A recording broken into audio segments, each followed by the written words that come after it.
নিলয় ইভাকে বলল, লুকিয়ে লুকিয়ে তোমার সাথে এখানে দেখা করতে ভয় করে, যদি কোনোদিন কেউ দেখে ফেলে তাহলে কি হবে একবার ভেবে দেখেছো? ইভা বলল, এতদিন যখন ধরা পড়িনি আর কোনোদিনও পড়বো না। নিলয় বলল, আমার ভয় হয়, আমি ভেবেছি তোমার বাড়িতে আর আসবো না। ইভা বলল, তুমি ভয় পেয়ে আমার বাড়িতে আসা বন্ধ করে দেবে? তুমি যদি আমার কাছে না আসো আমি তো দম বন্ধ হয়ে মারা যাব। নিলয় বলল, তোমাকে ছেড়ে আমারও থাকতে কষ্ট হবে, কিন্তু আমি কি করব? আমি তোমাকে বিপদে ফেলতে পারবো না। ইভা বলল, তুমি যদি না আসতে চাও আমি তোমাকে জোর করব না, এখন এসেছো, এখন তো তুমি আমাকে একটু আদর করবে। নিলয় বলল, এসে যখন পড়েছি তোমাকে তো আদর করবই, এমন আদর করব সব সময় আমাকে মনে রাখবে। তারপর নিলয় ইভাকে জড়িয়ে ধরলো। এমন সময় দরজার সামনে দাঁড়িয়ে কে যেন ঠক ঠক করছে। ইভা ভয় পেয়ে গেল, নিলয়কে কি করবে বুঝতে পারছে না। আবার দরজার ঠক ঠক আওয়াজ হয়ে উঠল। ইভা কোনো উপায় না পেয়ে নিলয়কে খাটের নিচে লুকিয়ে রেখে দরজা খোলার জন্য চলে আসলো। দরজা খুলে দেখলো তার শাশুড়ি দোলা বেগম দরজার সামনে দাঁড়িয়ে আছে। দোলা বেগমকে দেখে ইভা ভয় পেয়ে গেল। দোলা বেগম বলল, আমাকে দেখে তুমি এমন ভয় পেয়ে গেলে কেন? আমার মনে হচ্ছে তুমি আমাকে দেখোনি, তুমি ভূত দেখেছো। ইভা বলল, মা, আপনি হঠাৎ করে আমার রুমে, আপনার কিছু প্রয়োজন? দোলা বেগম বলল, তোমার শ্বশুর বাড়িতে নেই, তাই আজকে রাতটা তুমি আমার সাথেই থাকবে। ইভা এবার বিপদে পড়ে গেল। ঘরের ভেতরে নিলয়কে খাটের নিচে লুকিয়ে রেখেছে আর ইভা শাশুড়ি তার সাথে ঘুমাতে বলছে। ইভা একদম মহা ঝামেলায় পড়ে গেল। দোলা বেগম বলল, কি হলো, তুমি আমার কোনো কথা জবাব দিচ্ছ না কেন? আমি তোমাকে বললাম আজ রাতে তুমি আমার সাথেই ঘুমাবে। ইভা বলল, মা, আপনি তো জানেন আমি আপনার ছেলেকে কথা দিয়েছি, আমি এ ঘর ছেড়ে রাতের বেলা কোথাও গিয়ে থাকবো না। দোলা বেগম বলল, আচ্ছা ঠিক আছে, তাহলে আজকে রাতটা আমি তোমার রুমে কাটাই। ইভা মনে মনে ভাবছে, এই বিপদ থেকে আজ মনে হয় আমি রক্ষা পাবো না। ইভা বলল, মা, আপনি আমার সাথে কেন থাকবেন? মা, আমার শোয়ার অবস্থা ভালো না, রাতের বেলায় দেখা যাচ্ছে আমি আপনার উপর পা তুলে দিলাম, এটা কি ঠিক হবে বলেন মা? আপনি আমার মুরব্বি, মুরব্বির উপরে পা তুলে দিলে এটা বেয়াদবি হবে। আপনি কি চান আমি আপনার সাথে বেয়াদবি করি? দোলা বেগম বলল, আমি বুঝতে পেরেছি তুমি আমাকে তোমার সাথে রাখতে চাও না, ঠিক আছে, আমি আমার রুমে গিয়ে শুয়ে পড়ছি, তুমি দরজা দিয়ে শুয়ে পড়ো। তারপর ইভা শাশুড়ি দোলা বেগম চলে গেল। ইভা দরজা দিয়ে ঘরের ভেতর গিয়ে নিলয়কে খাটের নিচ থেকে বের করে বলল, এখন তুমি চলে যাও, আবার কেউ আসলে বিপদে পড়ে যাব। তারপর নিলয় ঘর থেকে বেরিয়ে আসলো। যখন দরজার কাছে আসলো ঠিক তখন কে যেন কলিং বেল দিল। কলিং বেলের শব্দ শুনে নিলয় ভয় পেয়ে গেল। কোথায় পালাবে বুঝতে না পেরে টয়লেটের ভেতর গিয়ে লুকিয়ে পড়ল। এমন সময় ঘর থেকে বেরিয়ে আসলো ইভা। ইভা এসে দরজা খুলে দেখতে পেল দরজার সামনে দাঁড়িয়ে আছে জেসি। জেসি ছিল ইভার ননদ। ইভা বলল, এত রাতে তুমি আমাদের বাড়িতে আসলে? জেসি বলল, ভাবি, আমি ভাইয়াকে ফোন করেছিলাম, ভাইয়া বলল আজ রাতে নাকি চলে আসবে, তাই চলে আসলাম। কাল সকাল হলে আমার 20,000 টাকা লাগবে, তাই আজ চলে আসলাম, কাল সকাল হলে টাকা নিয়ে তারপর যাব। ইভা মনে মনে ভাবছে, আরো বিপদে পড়ে গেলাম, কি করব এখন? নিলয় কোথায় গেছে? হঠাৎ মনে হলো টয়লেটে গিয়েছে। নিলয় টয়লেটের ভেতর নাক চেপে ধরে দাঁড়িয়ে আছে। জেসি বলল, ভাবি, আমি একটু টয়লেট থেকে আসছি। ইভা বুঝতে পারলো এখন যদি টয়লেটে যায় তাহলে ধরা পড়ে যাবে।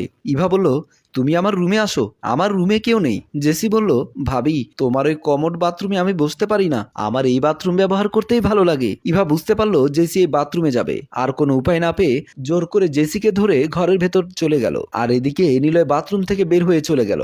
ইভার ঘরে জেসি গিয়ে বলল, আমি বুঝতে পারলাম না ভাবি, তুমি আমাকে জোর করে এই ঘরে নিয়ে এলে কেন? ইভা বলল, আমি তোমাকে ভালোর জন্য নিয়ে আসলাম আর তুমি আমার সাথে রাগ দেখাচ্ছ, যাও রুম থেকে চলে যাও। জেসি বলল, আমি একটু ওয়াশরুম থেকে আসি। ইভা বলল, আর যেতে হবে না, যাও, তোমার যেটা ব্যবহার করে তোমার ভালো লাগে সেটাতেই যাও। তারপর ইভা জেসিকে ঘর থেকে বের করে দিল। জেসি ঘর থেকে বের হয়ে যাওয়ার পর ইভা বলল, বড় বাঁচা বেঁচে গেলাম, নিলয় মনে হয়ে এত সময় চলে গেছে। পরের দিন সকালবেলায় বাহার বাড়িতে আসলেন। তারপর ঘরের ভেতর ঢুকে দেখতে পেলেন ইভা বিছানার উপর শুয়ে আছে। বাহার আর বউকে ডাক না দিয়ে বাহার তার গায়ের পরনের কাপড় খুলতে যাবে, হঠাৎ করে খেয়াল করলেন বিছানার উপর একটা ঘড়ি পড়ে রয়েছে। ঘড়ি দেখে বাহার কিছুটা অবাক হয়েছিল। তারপর ঘড়িটা হাতে নিয়ে বাহার খেয়াল করলো ঘড়িটা বাহারের না। বাহার একবার তার বউকে সন্দেহ করছে, আবার ভাবছে আমাদের বাড়িতে কে আসবে। এমন ভাবতে ভাবতে ঘর থেকে বেরিয়ে আসলো। অন্য ঘর থেকে বেরিয়ে আসলো দোলা বেগম। দোলা বেগম ঘুম থেকে উঠেছে। বাহার দোলা বেগমের কাছে গিয়ে জিজ্ঞেস করলো, মা, তুমি কেমন আছো? দোলা বেগম বলল, আমি ভালো আছি বাবা, তুই কখন এসেছিস বাবা? বাহার বলল, এই তো আমি কিছু সময় আগে এসেছি। মা, রাতে আমাদের বাড়িতে কি কেউ এসেছিল? দোলা বেগম বলল, কে আসবে, আমি তো কাউকে দেখিনি। কেন বাবা, এমন করে কথা বলছিস কেন হঠাৎ করে? বাহার বলল, না মা, এমনি জিজ্ঞেস করলাম। মা, আমার খুব খিদে পেয়েছে, আমার জন্য কিছু খাবার রেডি করো, আমি হাত মুখ ধুয়ে আসি। এই বলে বাহার চলে গেল।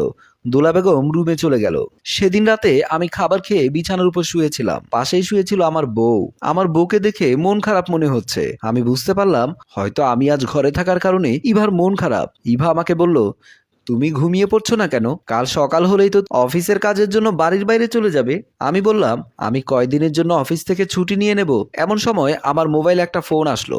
আমি ফোন রিসিভ করে হ্যালো বললাম। কিছু সময় কাটিয়ে ফোনটা কেটে দিয়ে বললাম, আমার অফিসে চলে যেতে হবে। ইভা বলল, কেন? আজ রাত তুমি আমার সাথে থেকে যাও, তোমার অফিসে যেতে হবে না। আমি বললাম, জরুরি কাজ আছে, অফিস থেকে আমাকে ফোন করেছে, আমাকে যেতেই হবে। এই বলে আমি বিছানা থেকে নেমে গেলাম। ইভা বিছানার উপর বসে খুশি মনে হচ্ছে। কিছু সময় পর বাড়িতে আসলো নিলয়। নিলয় ঘরের ভেতর ঢুকেই ইভাকে জড়িয়ে ধরলো। ইভা বলল, আমার স্বামী আজ বাড়ি আসবে না, আজ সারা রাত তুমি আমার সাথেই থাকবে। কাল সকাল হলে আমি তোমাকে বের করে দেব, কেউ দেখবে না। নিলয় বলল, ঠিক আছে। আর সময় নষ্ট করতে চায় না। এমন সময় রুমে চলে আসলো বাহার। বাহারকে দেখে ইভার নিলয় ভয় পেয়ে দাঁড়িয়ে গেল। বাহার বলল, আমি তোমাকে অনেক বিশ্বাস করেছি, অনেক ভালোবাসি তোমাকে, সেই ভালোবাসার দাম তুমি আমাকে দিয়েছো। ইভা বলল, আমাকে মাফ করে দাও, আমি অনেক বড় ভুল করে ফেলেছি, আমি আর কখনো এমন ভুল করব না। আমি তোমাকে ঠকি আজ নিজেই ঠকে গেলাম।